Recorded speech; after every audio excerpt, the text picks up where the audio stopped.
All right, here we go. Thank you guys so much for tuning in. My name is David Large Smith. I consider myself to be a catalyst for positive change, and this is the inaugural Catalyst Content livecast, live stream. And this is the inaugural Catalyst Content livecast, live stream. Oh, hold on, I'm having some audio issues here. Catalyst Content. Let me turn my audio down. Um, so what I'm trying to do, my goal with this particular medium is to provide some empowering information, some strategies and tactics in the field of personal development and positive psychology and motivation. A little bit about who I am. Who am I? My name is David Large Smith. I'm an author, speaker, educational consultant, and philanthropist. And I use my platforms, such as they are, to bring solutions to the table concerning the challenges we all face in our society and to help people to manifest their God-given potential. And so I do that with my book, Straighten Up and Fly Right, with the Smith Foundation, a nonprofit 501c3 that I am the founder of, and we produce 8 programs that are community empowerment programs, again, designed to address the issues that we face as a community here together. And so I wanted to have a conversation about this particular topic. Um, is social media destroying our society? And um, in the face of what's happened with uh, Facebook, right? The Facebook whistleblower coming out and um, exposing some of the things that Facebook is doing and has done. I definitely want to have a conversation around that. Is social media destroying us? You know, did social media make you do it? Right? Social media made me do it. Um, Let me check here. Let me check the chat. See if I got anybody on here right now. Let's see. Anyone home? So before I jump into the content, want to make sure we got somebody here.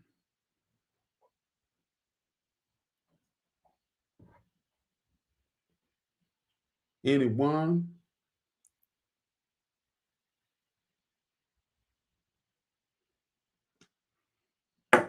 Got to keep it moist.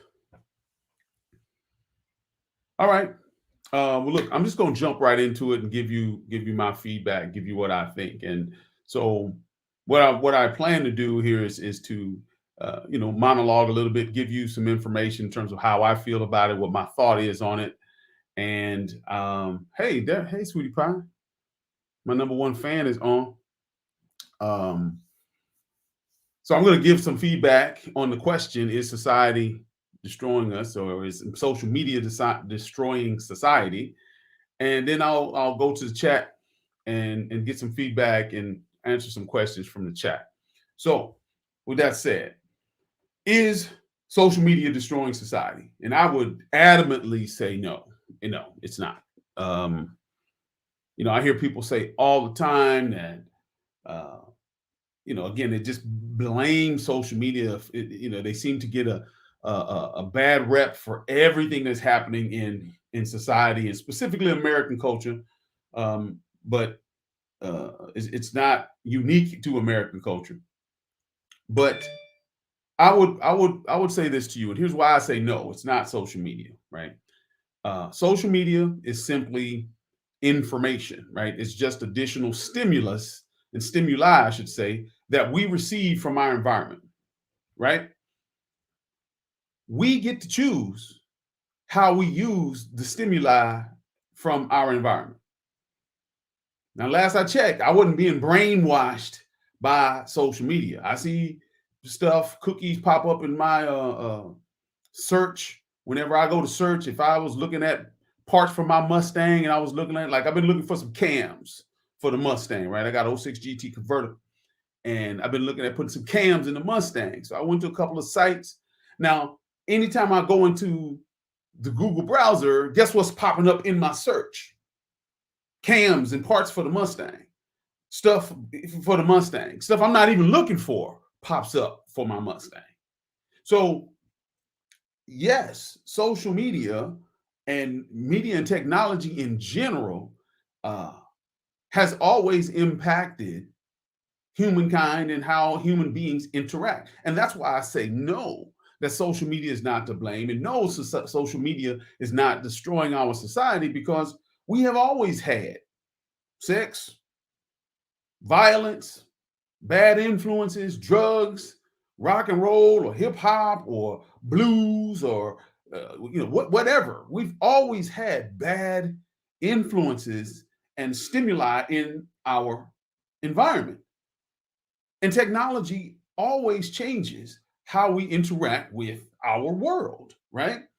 And so when Ford came up with the automobile, he started a process that would begin to kill more Americans than any disease or any other you know any other cause of death in the history of mankind. When Ford came up with that car, we could be argued that the automobile is one of the worst forms of technology and one of the worst machines ever invented, because it kills so many people every year. But do you see us running from vehicles? Do you see us running from cars and saying, no, we're not going to embrace driving vehicles? No, technology always impacts how human beings interact. It is the individuals, it's the human beings within a given collective that choose how they're going to respond to the technology, to the information, to the stimulus. And that's why I say society, that social media is not what's destroying American culture or destroying society. It's just poor responsibility. It's poor. Uh, it's just it's a selfishness that we have seen increasing over the last few generations. Where, again, in this country specifically, we don't focus on our titles and our duties as citizens and as members of this collective. We're only focusing on our rights. COVID has been a perfect example of how, instead of us focusing on our responsibilities and our duties as citizens, what have people been talking about? I got the right to do this, and I got the right to do that, and I got the right, and I should be able to. Sure. But don't those rights also come with duties and responsibilities? That's what's missing in American culture. Not that technology or social media is brainwashing you or me to make us do something we shouldn't do, or something that's outside of the norms of the social contract. We're just lazy and selfish, and won't do the work to get good information. All right. So I got a question here. Do you think social media has a level of responsibility to the community? Yes, of course. Yes. I think any company, any entity, whether it be social media, whether it be a grocery store, whether it be a car rental, whether it be a youth group, if you are serving the collective, then you have a responsibility to provide a certain level of quality and value, right, to the market. Now, the thing is, who determines that value? Doesn't the market determine the value of a given product or service or good? So if people are validating social media by going to social media, if you validate a bad service provider with your dollars, then you're basically voting and saying, hey, yeah, I want more of that. So the responsibility doesn't fall upon the provider necessarily, because, again, the provider is going to do what? They're going to supply the demand. So if American culture is demanding more Jerry Springer, more wrestling federation, more Kardashians, more trash, more sensationalism, if that's what we want to see, more housewives, then that's what people are going to provide. And unfortunately, that's what we have seen over the last, again, couple of generations. We've seen a lowering of our standards. We've seen a lowering of our morals. We've seen a lowering of our expectations for excellence. And so you've got providers saying, hey, if I want to make money, I need to make my content more trashy. I need to make my content more sensational. I need to make my product more of what people seem to be asking for. So to answer your question, do I think social media has a responsibility? Yes, they do. But that responsibility is going to be a reflection of society as a whole, right? And if society is not demanding high standards, ethics, morals, accountability, personal responsibility, communal responsibility, owning your titles as a citizen. If society's not demanding that, then providers won't provide that. Is how I would respond to that question. So let me see if there's any other questions. There's no other questions happening right now in the chat.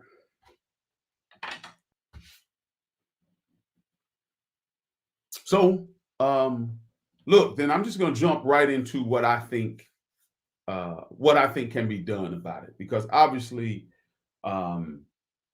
that whole thing with the whistleblower coming out and saying that Facebook knows that its platform is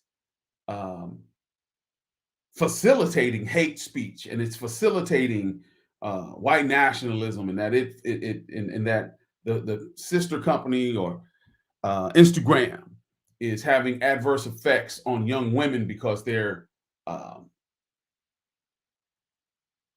they're using Instagram as a window for their self-concept and what they should look like, and for their standards of beauty. And so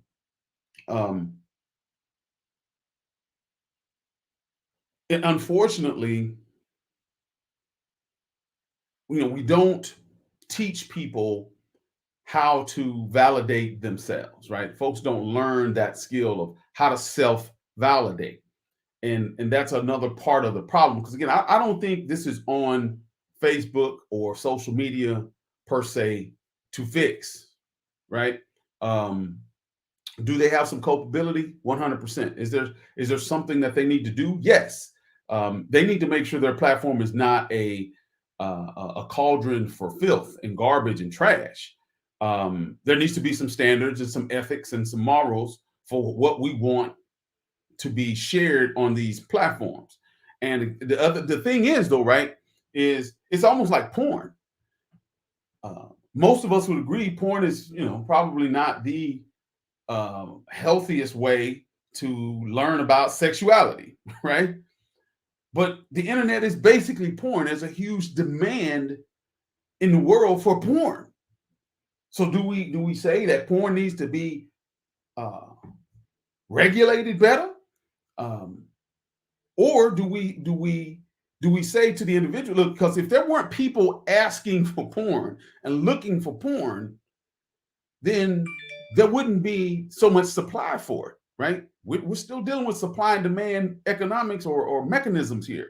So yes, social media companies need to have standards and again, not allow their platforms to be used in malicious ways, or at least they need to try to guard against that, because you can't always prevent that. But again, the bigger solution is citizen reform. The bigger solution is personal responsibility.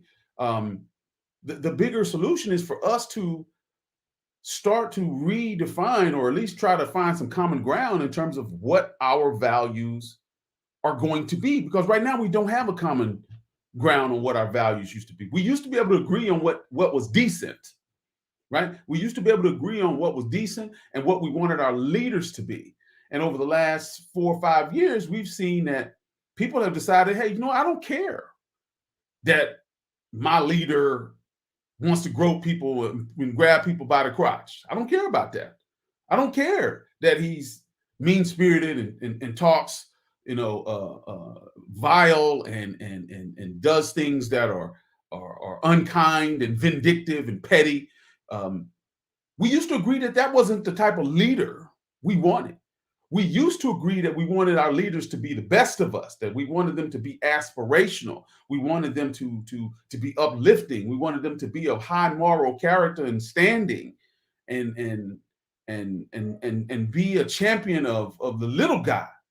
We used to want that. We don't seem to want that anymore. And so we don't. My whole point in using those examples is that we have to come up with, we have to come to an agreement on what it is it means, what it means to be decent, what it means to be kind, what it means to be compassionate, what it means to be a citizen. What are my duties? What are my responsibilities? Um, and so that's where we've got to go if we're going to fix this. If we're going to successfully address this and live here together, we've got to agree on what the rules are. And then everybody needs to play by those rules. And those folks who violate those rules need to be dealt with swiftly and certainly, right? With swiftness and certainty. That's how you, that's how you should successfully, or how you can successfully deal with deviant behavior or crime or behavior that's outside of the norm in a society. That those who violate policy and rules and regulations and expectations and laws, those folks have to be dealt with reciprocally to their crime or reciprocally to their offense, but it has to be swift and certain. You can't get off just because you got more money. More money buys you more justice in this country right now. We all know it shouldn't be that way, but that's how it is. The more money you have, the more justice you can buy. We need to fix that. It can be fixed. It's going to take citizen reform. It's going to take citizen engagement. It's going to take people of decency and kindness and compassion and engagement to get involved and say to our elected officials, no more. Here's what we need to do. Here's what we expect from you and the Justice Department and the criminal justice system. Here's what we expect. If you don't play by the rules and we catch you, then boom, swift and certain, reciprocal to what you did.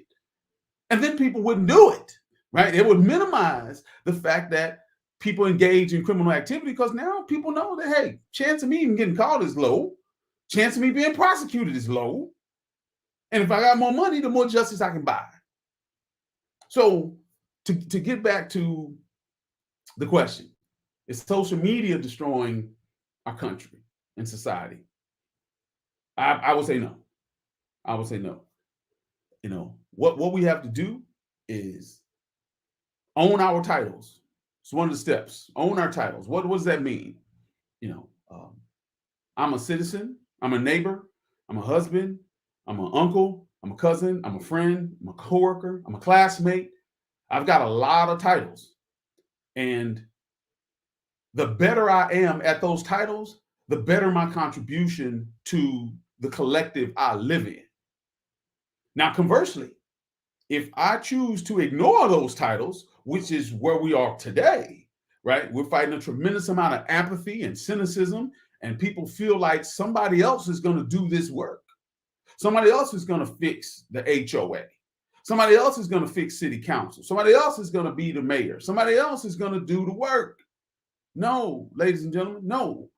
There's got to be citizen reform in this country, and people have got to stop talking about their rights and start focusing on their responsibilities. And when we do that, we'll start to see our community change. From the ground up, that's how it's got to happen. This is still a democratic republic. We can't blame elected officials. We can't say the government. That's a whole nother live stream. The government is the reason why.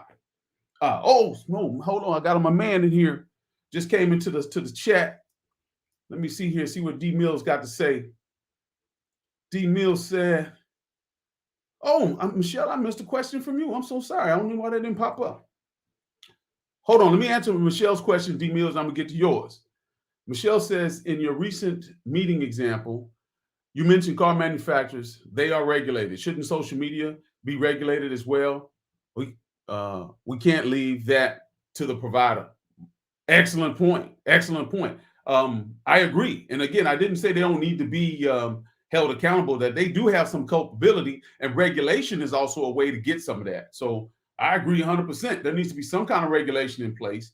Um, I think we need to bring fairness doctrine back, right?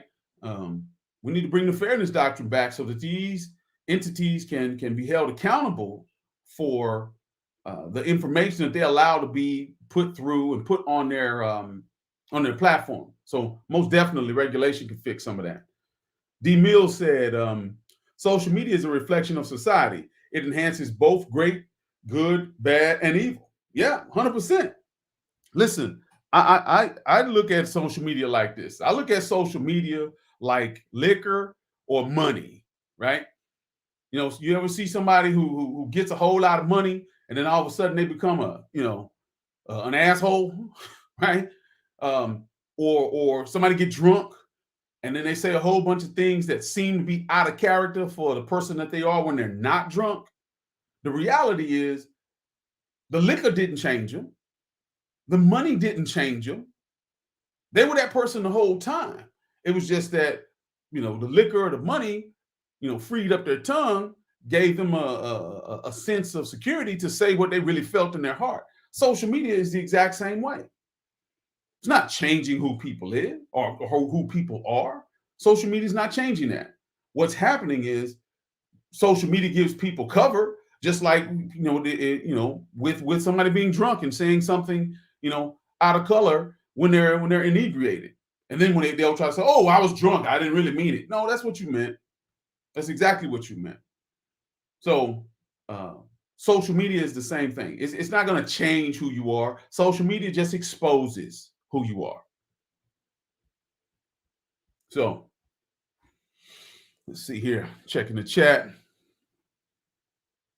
Looks like D Mills is agreeing with Michelle. Social media needs a level of regulation. Um, yeah, yeah, 100%, 100%. So, um, you guys got anything else? What any other thoughts? Since y'all are the ones in the chat. Okay, great. Michelle says she agrees, considering it's a lot of times there's blatant misinformation. Let's just call it what it is: lies, not misinformation, lies. So, um, listen, here's what I'm going to go ahead and do. D Mills got a comment there. Adult and hate comment should be regulated to the dark web and not readily available to the general public. So, well, I'm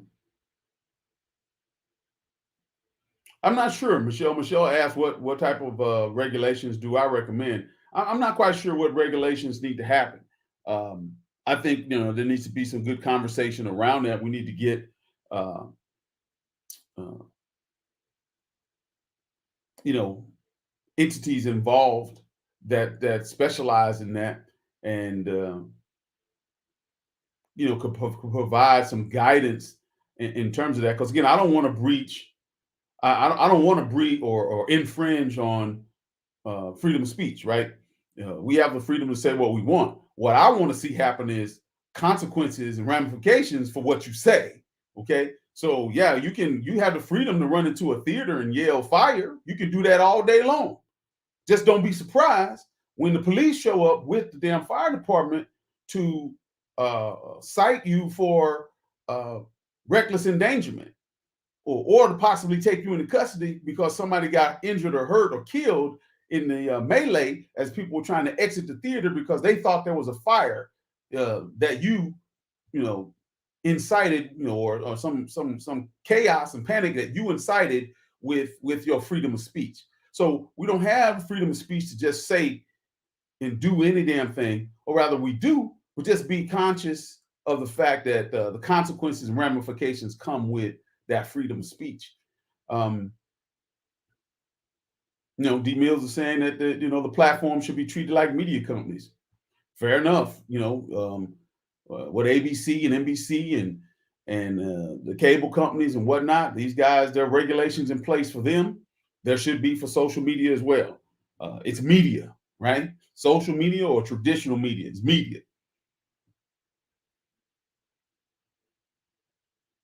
Fair enough.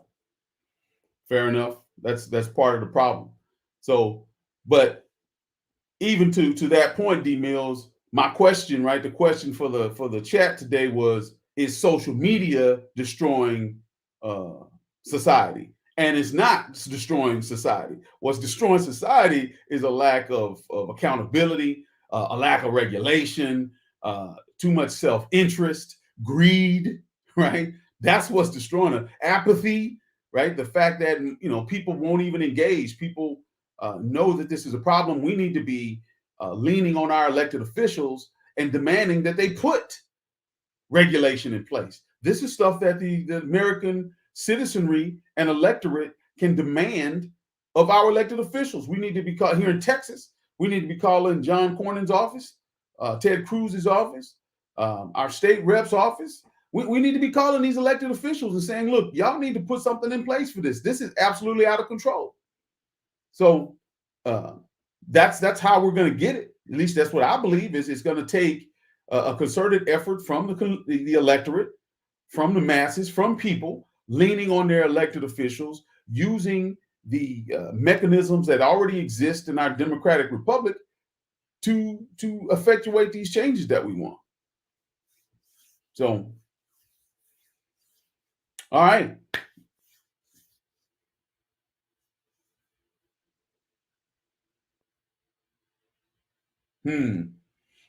Well, D Mills say it's us, man. And I don't disagree. It is us. It's the electorate. It's human beings being selfish and not working together and collaboratively for the betterment of the collective. That's what we're lost right now. Everybody is so hell bent on doing what they want to do and pursuing their own self interest. We're not working on the common good. We're not working. We're still in the middle of a pandemic, and we are still not 100% on the same page on how to uh, best address a global pandemic and a global or a health crisis that affects us all. We should be all working together to fix the public health, and then we can argue amongst ourselves after we get over this crisis. But the fact that we keep prolonging this thing and dragging this thing out is really a sad testimony, for American culture and humankind, because we shouldn't be in a global health crisis. We should be working to help the common good and the common health, the public health.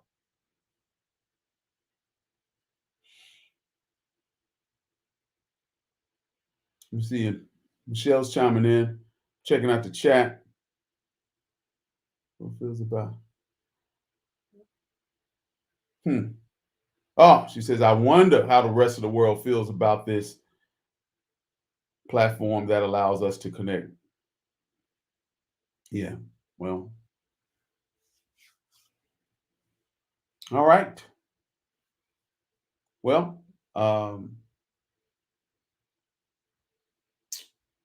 that was my first live stream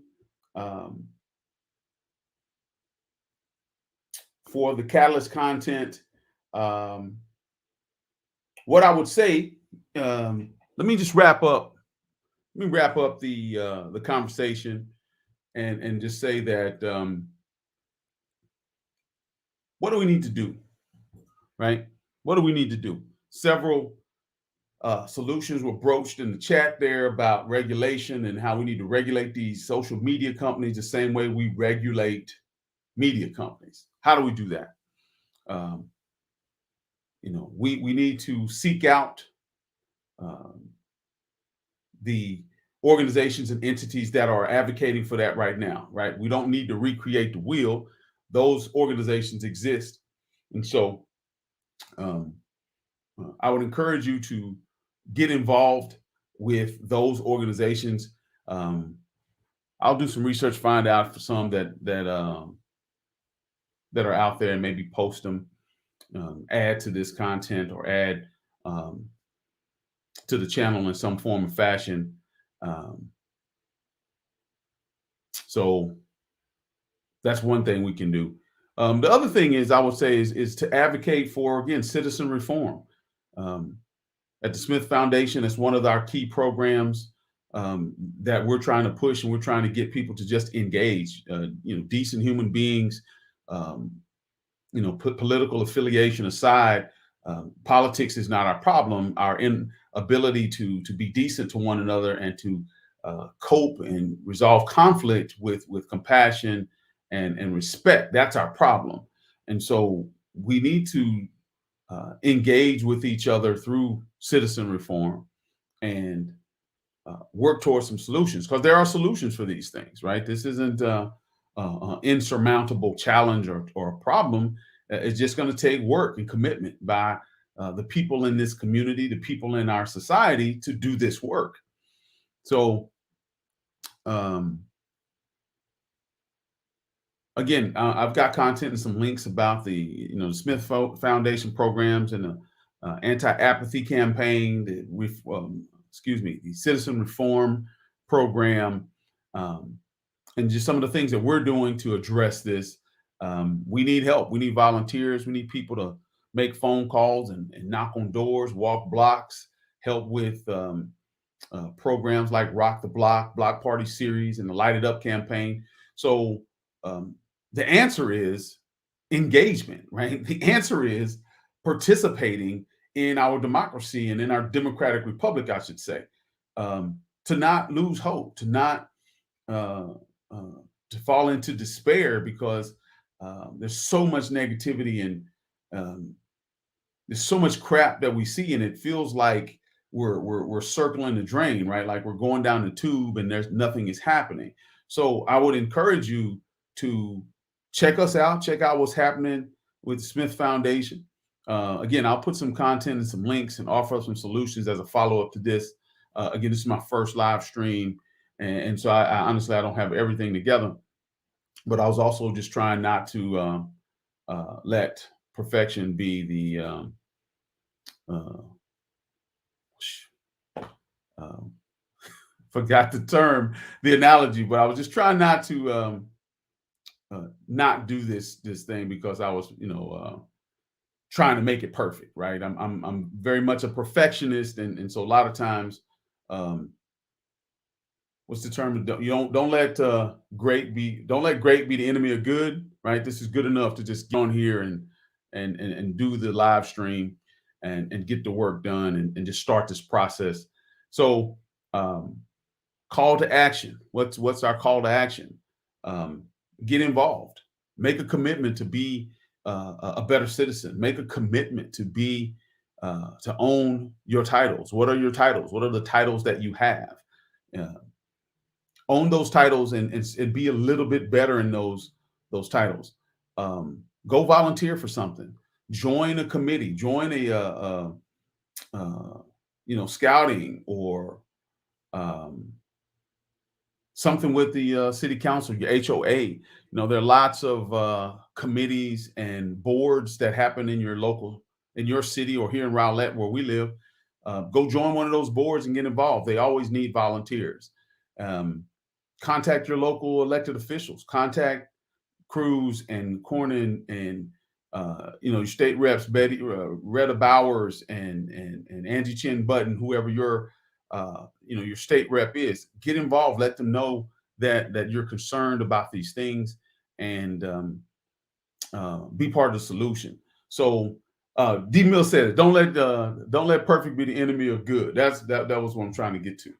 So like I said, that's it. I'm gonna shut this down. I appreciate y'all jumping on the call and participating in this. I'm trying to grow this channel, do this work, make this difference, and be part of the solution. All right. Thank y'all.